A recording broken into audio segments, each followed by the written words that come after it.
그리스도께서 부활하셨습니다. 참으로 부활하셨습니다. 한 번 더 하겠습니다. 그리스도께서 부활하셨습니다. 참으로 부활하셨습니다. 하나님은 이 세상을 지극히 사랑하셨습니다. 그래서 독생자 예수 그리스도를 우리의 구원을 위해서 이 땅에 보내셨고, 그리고 예수님이 십자가에 달려 돌아가시게 했고, 죽음의 예수님이 계속 머무르지 않고 3일 만에 부활하도록 하셨습니다. 여러분 믿으십니까? 이 믿음이 얼마나 고귀하고 값진 믿음인지 모릅니다. 우리를 이 믿음의 세계에 들어가게 하신 분, 우리도 이 부활의 소망을 갖게 하신 분, 그리고 우리를 사랑하신 분, 우리를 구원하신 분, 그리고 온 인류를 위해서 이 모든 일을 이루신 분은 우리 하나님이십니다. 우리의 구원은 전적으로 우리 하나님의 주도적인 사랑에 근거해서 시작이 된 것입니다. 우리가 하나님을 먼저 사랑한 것이 아닙니다. 하나님이 우리를 먼저 사랑해 주셨습니다. 그리고 하나님이 우리를 구원해 주셨습니다. 그리고 예수님의 부활을 통해서 우리는 거듭나게 되었습니다.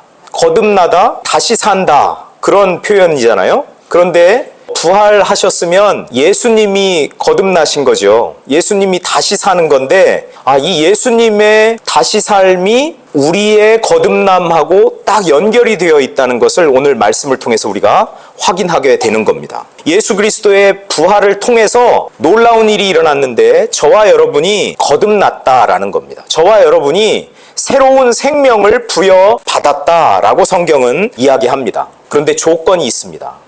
아무나 이렇게 거듭나는 것이 아니라는 거죠. 아무나 새로운 생명을 부여받는 것이 아니라는 겁니다. 그 한 가지 조건은 나의 생명이 예수님의 생명하고 연결되어 있을 때, 내가 예수님과 연합하고 있을 때, 내가 예수님과 일치되어 있을 때, 나는 예수께 속한 사람이라는 나의 정체성이 분명하고 확실할 때, 이 조건이 충족될 때 예수 그리스도의 부활은 나의 거듭남, 우리의 거듭남으로 연결되게 되는 것입니다. 하나님이 우리를 바로 이 산 소망 가운데로 인도하셨습니다. 예수님을 죽음에서 살아나게 하시면서, 즉 부활하게 하시면서 우리에게 주어진 이 놀라운 선물이 바로 이 산 소망이라는 것이죠. 우리 그리스도인에게는 살아있는 이 소망, 살아있어서 시간이 지남에 따라 점점 더 커지는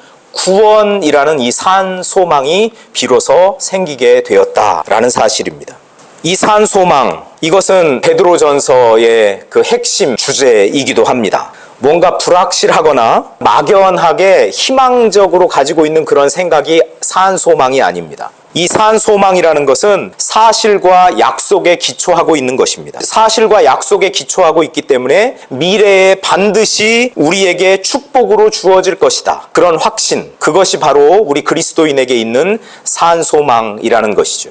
예수님의 부활이 사실은 우리하고 아무런 관계가 없는 일인 줄 알았는데, 예수님에게 연결되어 있는 사람, 예수님과 연합하고 있는 사람, 이제는 내가 사나 죽으나 내 안에 예수 그리스도께서 사는 것이다. 나는 예수님과 함께 살고 예수님과 함께 죽는다. 나의 생사를 예수님과 연결시키고 예수님 안에서 나의 정체성을 발견하고자 하는 그런 사람들에게는 이런 산 소망이 있는 것이라는 거죠. 살아있어서 생동감이 있고 시간이 지남에 따라 점점 커지는 확실한 소망, 그냥 막연한 것이 아니라 기대하게 되고 확신 가운데서 붙잡게 되는 그 소망이 있다라는 겁니다. 그것을 하나님은 예수님의 삶을 통해서 보여주셨습니다. 이 예수님의 부활을 기념하면서 그 안에서 다시 한번 우리 안에 있는 이 산 소망을 확인하는 겁니다. 내 안에 그 소망이 점점 커지고 있는지를 확인해야 되는 것이죠. 내 안에 있는 소망이 점점 자라고 있는지를 확인해야 되는 것입니다.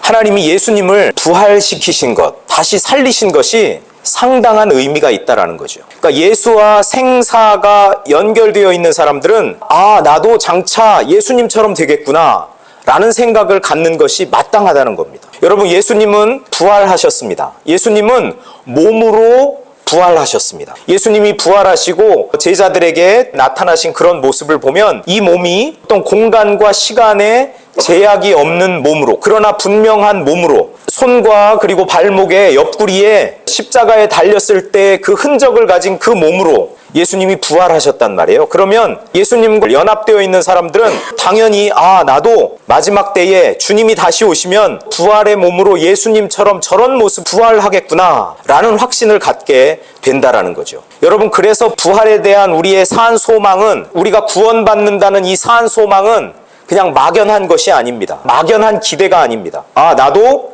예수님처럼 몸으로 부활하겠지, 나는 그걸 확신해 라는 이 확신을 우리는 이 부활절을 이렇게 주기적으로 지내면서 다시 키워가고 그래서 우리 안에 이 살아있는 소망이 점점점 커질 수 있도록 하는 것이죠. 내 안에 이 소망이 점점 자라나는 것이 아니면 해마다 반복되는 이런 절기, 해마다 기념하는 이런 행사로서의 부활절은 그렇게 의미가 없어요. 왜냐하면 우리 안에 감격이 별로 없거든요. 예전의 감동보다 덜 하거든요. 언제부턴가 그런 간절함이 사라졌어요. 우리 안에 이 살아있는 소망이 점점 자라고 있느냐라는 것에 우리가 그 초점을 맞추지 않으면 이렇게 주기적으로 반복되는 이런 행사로서의 이 절기, 부활절은 의미가 점점 반감될 수밖에 없다라는 것입니다. 여러분 안에 이 산 소망이 매일매일 커질 수 있기를 소망합니다. 예수님이 십자가에 달려 돌아가시고 부활하시면서 우리에게는 유업이 주어졌어요. 우리가 새로운 새 생명을 얻게 되면서 우리에게는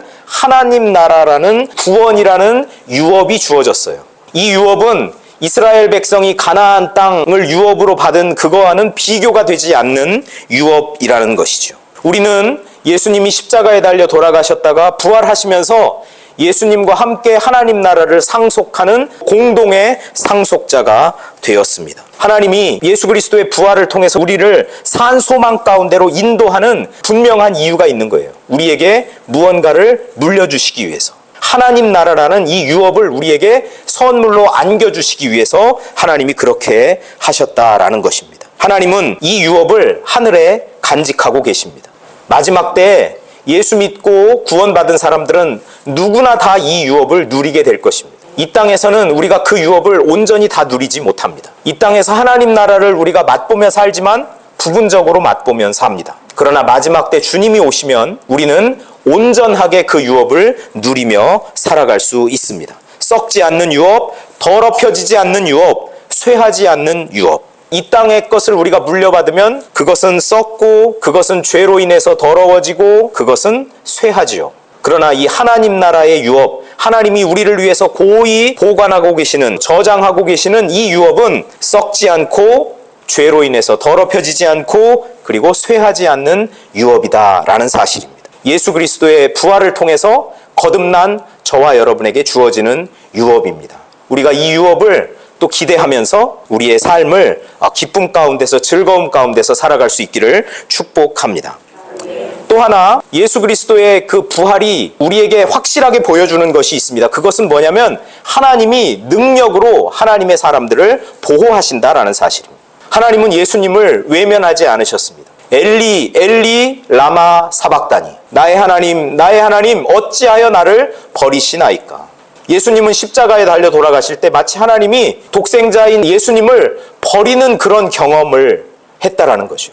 내가 유기되는 경험, 내가 폐기 처분되는 경험, 그러나 그 경험의 한복판에서 예수님은 하나님을 향하여 외치셨습니다. 나의 하나님 어찌하여 나를 버리셨나이까. 하나님은 이 예수님의 이 울부짖음을 외면하지 않으셨죠. 그리고 그 간절한 기도에 응답하시고 예수님을 다시 살리셨죠. 그래서 예수님의 부활은 하나님이 예수님을 버리지 않으셨다. 하나님이 하나님의 능력으로 예수 그리스도를, 독생자를 보호하셨다. 그리고 다시 살리셨다라는 것을 증명하는 사건이다라는 것입니다. 저와 여러분이 오늘은 참 기쁘고 즐겁게 예배하지만 교회 또 문 밖을 나서면 또 많은 시련들이 있습니다. 넘어야 할 난관들이 많습니다. 감당해야 하고 감내해야 하고 참아야 하는 일들이 얼마나 많습니까? 나는 아무 잘못도 없는 것 같은데 막 모함하는 사람들도 있어요. 욕하는 사람들도 있어요. 그 현장 속으로 우리는 들어갑니다. 그 고난의 현장 속에서 우리가 이 믿음으로 감내하면서 이 신앙의 삶을 살면 우리 하나님은 그 하나님의 백성들을 절대로 버리지 않으신다라는 약속이 예수 그리스도의 부활을 통해서 우리가 확인할 수 있는 것이라는 사실이죠. 여러분, 강하고 담대하십시오. 하나님이 능력으로 저와 여러분을 보호하십니다. 우리가 때로는 어려움 속에 있을 수 있습니다. 그러나 하나님은 우리를 내버리지 않습니다. 하나님은 우리를 유기하지 않습니다. 하나님은 우리를 포기하지 않습니다. 하나님의 능력으로 우리를 붙잡으시고 하나님의 능력으로 우리를 보호하십니다. 여러분, 이 부활의 믿음이 저와 여러분에게 가득하기를 축복합니다. 그리고 이 구원의 산 소망이 우리에게 충만해서 날마다 그 소망이 커지고 성장할 수 있기를 축복합니다. 그리고 우리가 고난의 삶을 산다 할지라도 하나님은 우리를 절대로 포기하고 버리지 않으신다는 이 믿음 안에서 하나님 능력의 보호를 받고 사시는 저와 여러분이 다 되실 수 있기를 축복합니다.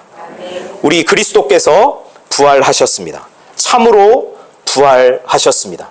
예수 그리스도의 부활이 우리에게 얼마나 큰 선물인지를 오늘 깊이 인식하고 느끼고 경험하면서 이 부활의 정신으로 우리의 삶의 현장을 밝게 바꿔나가는, 생명력 넘치는 공간으로 바꿔나가는 저와 여러분이 되실 수 있기를 축복합니다.